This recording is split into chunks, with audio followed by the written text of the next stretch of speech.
Le Rhône est quand même le bassin versant, un des bassins versants les plus peuplés de France, voire un des plus peuplés en Europe, avec un niveau d'industrialisation vraiment très intense.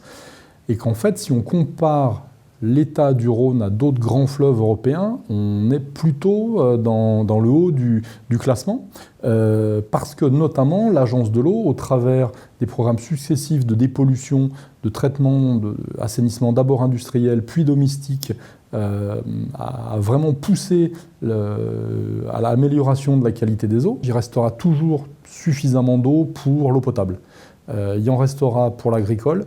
Ça va plutôt être ensuite sur le reste du multi-usage. Comment on fait pour partager l'eau ?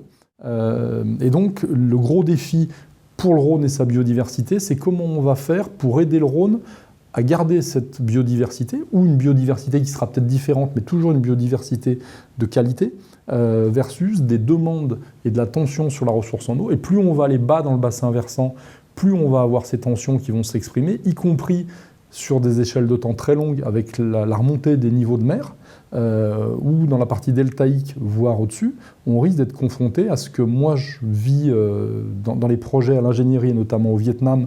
On se rend compte que sur les deltas, le changement climatique, c'est pas demain, ça y est, on y est là. Les rizières se font dévaster par des remontées d'eau de mer, et je veux pas être catastrophique, mais l'anticipation fera que l'impact sera moins violent. Donc ces défis-là, ils sont là aussi au cœur de nos activités des décisionnaires et des scientifiques, c'est de se dire qu'est-ce qu'on essaye d'imaginer comme réponse à des scénarios qu'on sait arriver très urgemment, quoi.